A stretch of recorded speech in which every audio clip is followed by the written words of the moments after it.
All right, so let's go to analysis of variance or ANOVA. Mas familiar mo ano yung term ANOVA. No? So far we've discussed the comparison of two means, no, for paired samples and independent samples. So we are dealing with two groups lang. So what if we are to compare three or more independent samples or three or more samples? Now, this is an extension basically of t-test for independent samples class. So what if we're going to compare three more independent samples? So unsa tong gamiton? Are we going to pwede na siya nga solution, no? We can compare the first and two groups, and then the second and third group, and the third and fourth group, and then i-pair nato sila isa-isa, no? Para lang mapares ginato tanang groups if daabag sila difference. Pero that would take so much time, and also class, that will be more prone to error because we already have we can kuan man go dili man go ta perfect in what if we reject the number of times nga we reject the null hypothesis but the null hypothesis is true. Okay, so when we do that multiple times we increase the errors. So ANOVA here will solve that problem.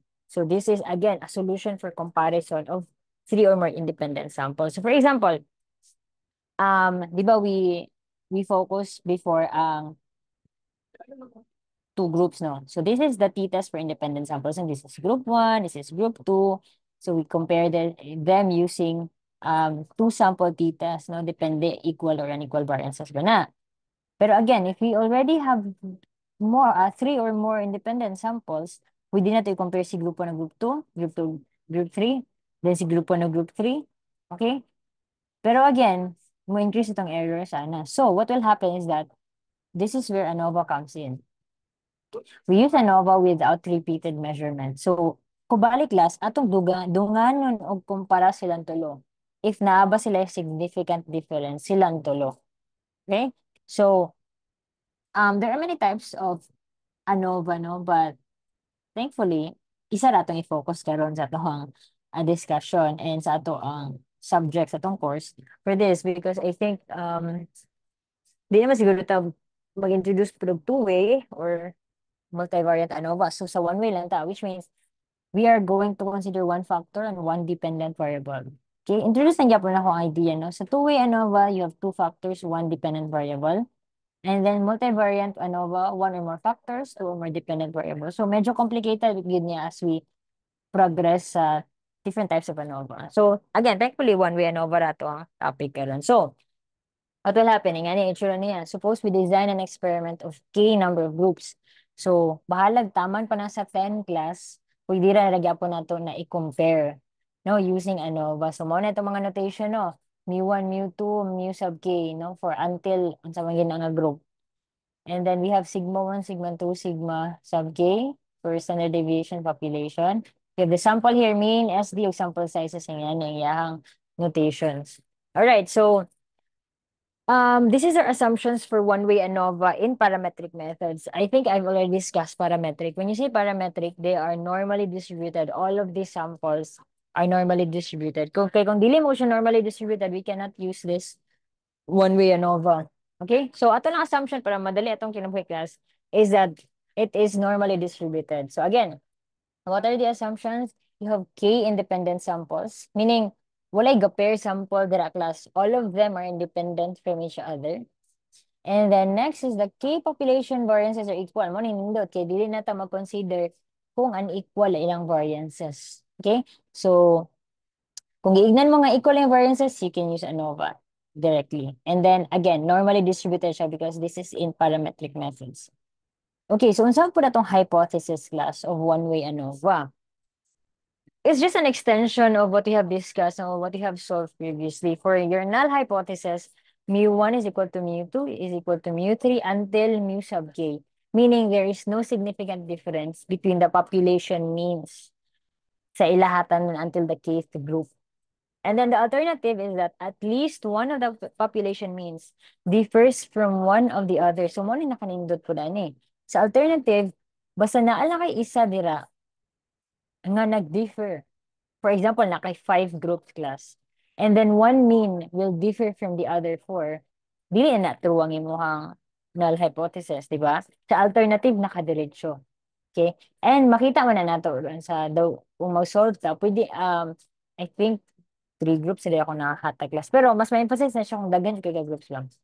Anyways, what will happen if we reject the null hypothesis? Meaning, sa alternative ang atong conclusion, atong conclusion din is at least one of the population means differs from one of the others. Pero ang nakabatian is we're not sure unsa ang different. Asa nga population and different from each other. It could be isa ra ba ang different or all of them are really different from each other. Kana lang ang dili makapture sa ANOVA. Okay? So, ato sa ta on how to use one-way ANOVA. Okay? So, kanina ang emphasis niya, no? ANOVA is to test for differences among three or more independent samples. So, muna siya ang mga kinahanglan nato hinumduman class when we're solving for ANOVA. So, the one-way ANOVA procedure is dependent on estimates of spread or dispersion. So, di ba nga to ang gigamit last for comparing of two means prepared independent samples is the t-test, di ba? So, when you say analysis of variance, um, sa word pa lang nga variance, no? We are emphasizing that we are dependent on the estimates of spread or dispersion. We are depending on the value of how deviate or how spread are the data are from each other. Okay? So when we work with several different populations with the common variances, diba, sigma squared, two measure of variability can be computed. So these two variability ng mga terms class is very important because this is what we are going to be checking or kumbaga mo nitong test statistics, okay? So one is the within groups variability, okay? So the variation of the individual values around their population means, kasi pasabot aning within groups. Kung within groups class, imong tanaw, how varied di ay ang kada group, okay? For example, group 1, how varied ang iyang values from each other. That's the within groups variability. So, i-check niyo mo sa group 1 ang within groups variability, i-check niyo mo sa group 2 ang within group variability, and so on. Okay? That's within groups. Actually, it's very understandable no? Sa term pa lang yan daan. The second one is the between groups variability. So this is the variation of the population means around the overall mean. So kaning between groups is how varied they are from each other. Okay? Karon ga compare na ta sa tanang groups. Okay? Ang variation of the population means around the overall mean. Naman sa tayo value sa overall mean later class nga ma-solve na to. Ma-compare na nato unsa kalayo ang mga values sa atong population mean dito sa atong overall mean.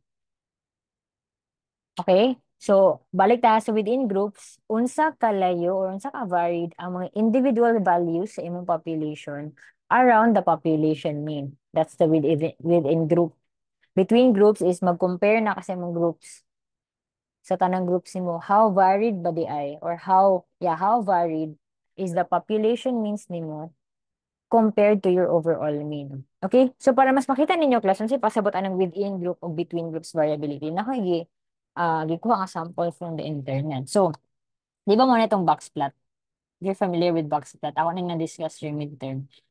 Very briefly lang, no? Pero, di ba ningon ko class nga, kung thin gani kayo mong box plot, it means that the values are, kumbaga, clustered within those range of values. Meaning, the thinner the box plot, the lesser ang iyang variance or variability. Di ba? Kay gatipok man siya, clustered man siya around ani nga value. Okay? As compared sa kung kaninga box plot. Di ba? Baga kay siya. Meaning, the values, ang range sa value nimo ba is very large. So, dako pa nimong variance, imong variability. So, kung tanaw na to, class, atong first graph here, kini siya upper left.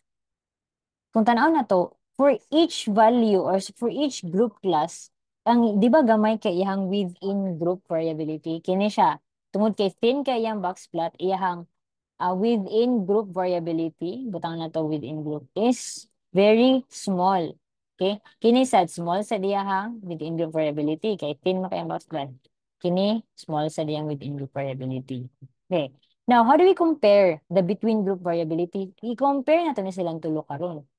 Tanaw nimo class, kining tulo gatipok lang ani nga value, di ba? Ang iyahang means. Okay? So meaning, somewhere here will be the overall mean. For example, around ani nga value. Ani nga value.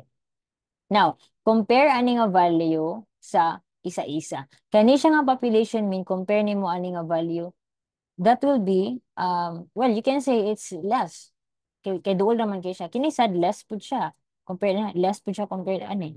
Okay? So meaning, ang imo pong within, sorry, between group variability is very small. Kaya tanawa ka na silang tulo. They are just very, very close to each other. Okay? So meaning, wala kay sila ga-vary. Okay? So this is an example of less yang within group, less pa yang between groups. At ito sa second example. Kung tanaw na to isa-isa, within group variability, gamay kayo kay, again, thin kay ang iyahang box plot, diba? Wala kay gavari ang mga values, although na kay mga outlier diri isa eh. Pero that doesn't mean yung outlier naman po na siya. Okay? So within group variability, gamay kayo. Gamay kang variation. Pero, tanawa karon na yung between group. Asa garin siya yung mean. Ako kayo class. So, we can say that the between group variability is dako, is large. Because the values, mga means niya are really very far from each other. Okay? Sa paman. Sige, let's have this one. This one is within group variability. Dako. Okay? Dako yung within group variability kay baga man ang iyahang box plot. Dako gyapon eh. Okay? How about the between group variability? We can say within the range gyapon siguro class of less than yang between group nga naman naaram gyud siya ani nga value o kaning mean din mo diri kani siya kaning baga diri sa imong box plot mo na imong mean sa imong box group no. So we can say that in a way dili gyud kayo dako jud kay ang variability between groups no kaduol-duol mo yung value sa mean sa each other. How about this? Medyo dako ang iyahang variability. I mean relatively compared to the upper two. Dako yang within group, dako yang within group, dako sa yung within group. And then you can say that for the between group variability, although mingon ka nga, kining duha mong kay gamay na yung between group variability, pero we are considering the third one and that's very far, no? So meaning, generally, we can say that they have a large between group variability kay layo kay ilang mga mean. Okay? So, wala lang akong gusto i-visualize nyo, class. Pero, of course, di rin naman gyapon ta focus sa formula. Gusto lang ko nga na ay mag-make sense sa inyo ang formula. Alright? Now, what does it mean to have a large between groups variability or large within group variability? Okay? So, before ko na answer, let's introduce lang sa the formula. This is the within groups variability. So, it's given by the notation SW, okay, to denote that is within group. Naka-square siya, so variance man dyan, ano, because that's variability. And it is given by this formula, no? So, the DF will be N minus K. And the DF will, naakay degrees of freedom for within groups. Nasa kay degrees of freedom for between groups. So, they will have different formula. Okay? So, DFW will be N minus K, where N here is basically the sum of all the sample sizes of your groups. And then, ibutang na namin. Actually, class, kini mo siyang ubos man ni mukhang DFW. Tawag gani, this is the sum, di ba? This is your N. Yan, may nung saan na mo K. Of course, it will be DFW. So, ang uban na kay siya ng DFW. And then sa taas is basically N1 minus 1 times S1 squared, then 2 minus 2. So, inanalaya siya pa pares-pares. Okay, for between groups variability, you have a different value. Okay, the degrees of freedom for between groups just K minus 1. Okay, K minus 1. And then DFB yapon ni sa ubos niya class sa okay, DFB yapon. Alright. And then iyahang pag solve is N1 unya X1 X bar 1 minus this, but this is the overall mean. Dili gyapon na malibog class K. What if mabali ninyo? What if mo inyong magamit ba for within groups? Remember, within groups, dili mo ka maghuna-huna og overall mean. Okay? Only the between groups variability considered ang overall mean. So, dili gina niyo mo mabalik. Okay? This is your overall mean ng X bar. The grand mean, kung baga. So, the grand mean is basically N1 times X bar 1 plus N2 X bar 2 until N sub K X bar K divided by N. Okay? So, um, okay, let's have some example class. Okay, so what will happen now? Given sa ato ang mga formula natay SB squared, naatay SW squared. So, unsa di pasabot, unsa di natong kuhaon, dili na ta mag T class. Dili na ta sa F distribution. And I've already added the F distribution table sa atong lecture nga folder. So, what does it mean to have a large or a small value of F? Okay? So, a larger F statistic daw class. Meaning, kung large ning F class, meaning mas dako ang imong SB squared, di ba? Compared sa imuhang SW squared. Okay? So, a larger F statistic indicates that the between group differences are significant compared to the within group differences. In this case, the population means are likely different rather than just random chance. Ano siya pasabot? Actually, dali na kayo muna on class. The numerator is SB squared. This is between groups variability. Now, kung tanawin mo, between groups variability is you're comparing the means, di ba, of the population. So, ka-compare na ka sa tulo ka groups. Kung dako kayo nag-variability, meaning they are very different from each other. That's the idea of it, basically. So, the larger the SB squared is, the more we can say that the population means are likely different. Because this indicates, this value basically indicates that the population means vary largely from your overall mean. So meaning, lagyo gid kayong mga populations di ay. So meaning, different gid kayo ang imuhang mga groups. Okay? So ana lang class. And then, just remember this, SB ang imuhang numerator. Alright. So karon, how do you read the distribution table? Na ako sample dire no. Pero the ratio F has an F distribution with K minus 1 and N minus K degrees of freedom which correspond to the numerator and denominator respectively. Actually, if you read the F here, F number, na kay F value dire, kuan siya, medyo libog siya because mag-una yung denominator mga god. Nganong pasabotan na mag-una yung denominator? From your equation sa F, which is SB squared over SW squared, di ba ang imuhang degrees of freedom for between is K minus 1? Naamang gano'n siya, this is the second subscript of your F. Okay? The numerator. And then your SW squared is given by the degrees of freedom N minus K, di ba? And that is the first subscript of your F here. So that is why, pwede naman siya i-write in this way. Okay? Kung niya to ang, kumbaga, atong basis class, parehagod sa T, na kaon sa atong upper and lower limit. And then we solve for T to compare sa ato ang basis. Mo niya itong ma-basis karon. Mo niya itong ma-solve karon.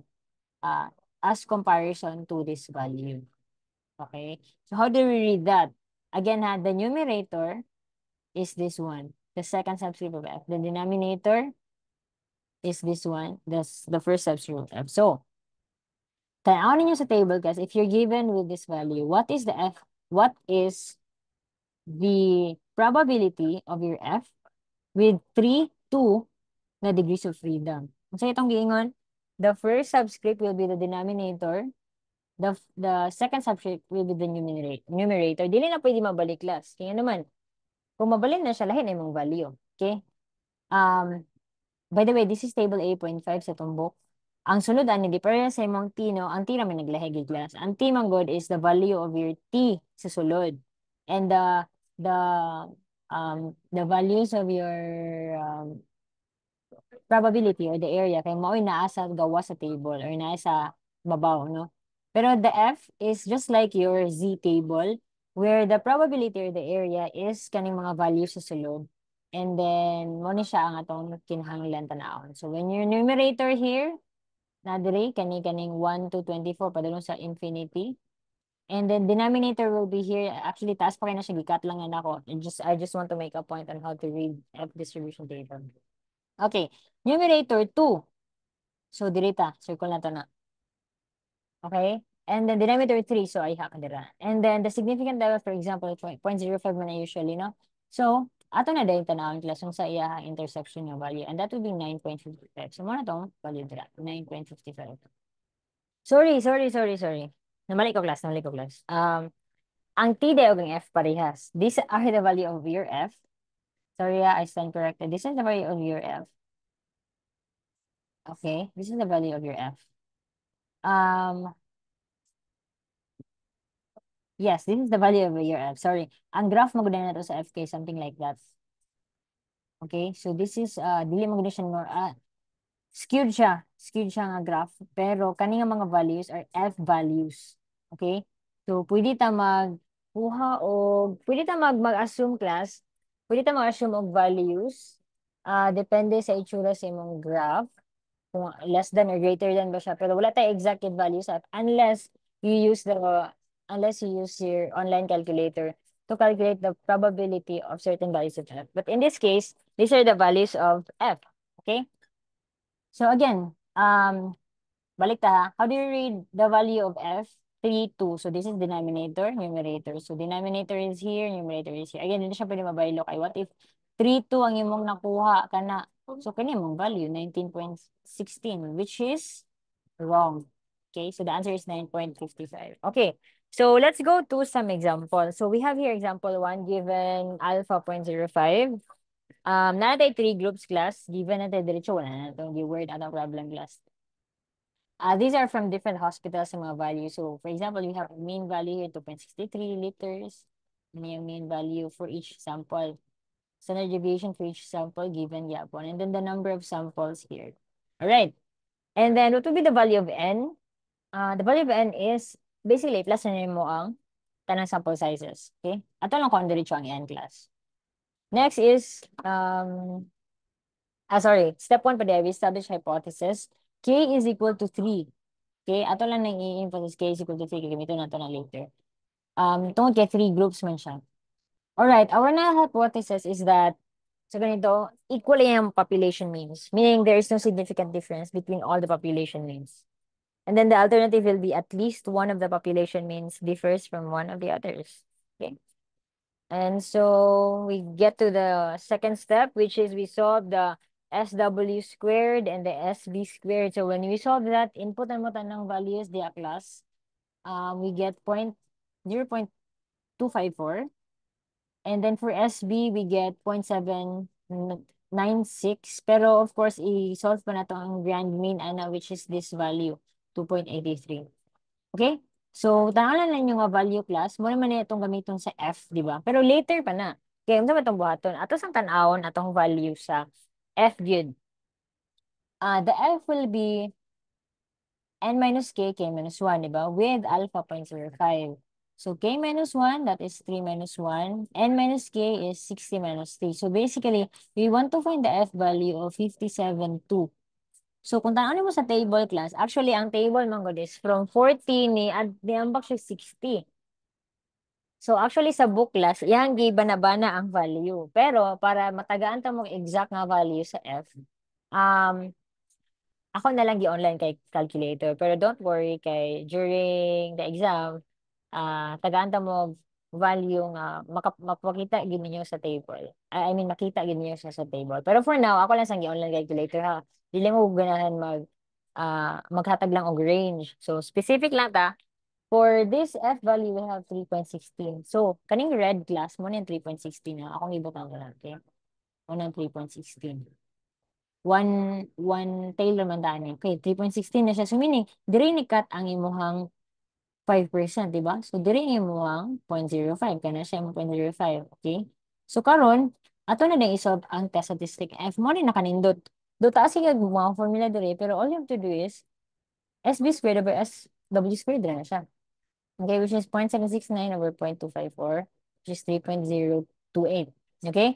3.028 is kining green class. Manang ibutan nila. This is 3.028. Now, unsa pasabot ana? When your value of your test statistic falls in the critical region, mo reject ka sa null, di ba? Pero in this case, wala man siya, beyond man siya ana, or less than man siya. So kung less than siya, naayod siya ani nga, naa siya sa left sa imong 3.16. Wala siya na fall sa imong 5%. Di ba? This is the critical region. This is where we reject null hypothesis. Now, in this case, wala man siya na fall dira. Then, what is our conclusion? We do not reject the null hypothesis. So, unsa tay karon natong alternative? at least one of the population means differs from one of the others.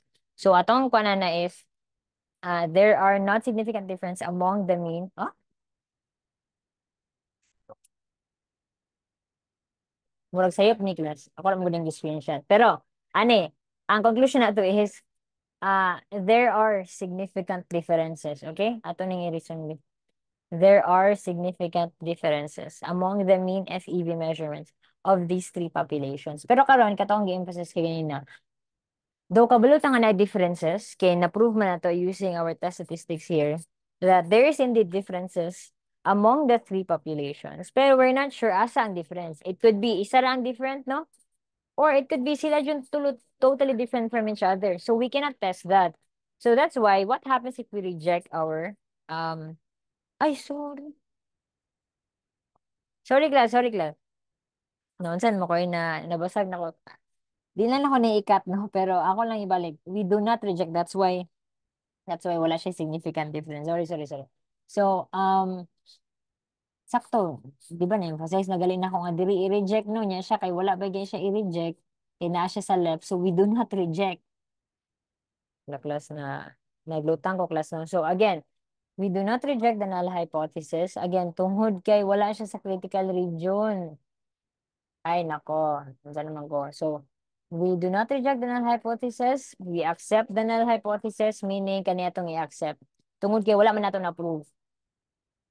Wala nato na-prove na difference. Ang ato mang nakita good here is that naa siya within the confidence interval ng 95%, di ba? Kung tanaw ninyo, wala siya na-fall sa critical region. So, we do not reject. So, if we do not reject, bantog de, sakto rin ni class, there are not significant differences. Or, there are no significant differences among the mean FEV measurements of these three populations, meaning they're not very different from each other. That's why di ay nakoy slide diri after what if or what happens if pag-solve na to sa certain problems for ANOVA is that we reject the null hypothesis. So when we conclude class that the population means are not all equal, meaning they're very different from each other, or at least one of them is different. Wala man gud ta kabalo whether all means are different from one another or only some of them, di ba? So that's why when we reject the null hypothesis, naatay additional tests that we need to conduct to find out where the difference lie. Okay? So we call that as multiple comparisons to sample t-test. Ay na ta mo test class. Sa katong gingon sa inyo nga mura tagabana-bana og test ba for each group para ma-compare na to asa ang different. Pwede ta mo test sa 1 and 2, sa 2 and 3, and then sa 1 and 3. Okay? So that's how we test for multiple comparison. Okay, sorry kayo na sa ko explain ganina class. Anyway, that's the end of analysis of variance, and also that is the end of our lecture for engineering data analysis, and I hope you learned something. And please study and submit your PIT on time. So I will be announcing in a few days time unsa atong arrangement for the final exam. Okay, so that will be all for ANOVA and for the whole EDA subject. So thank you very much for listening.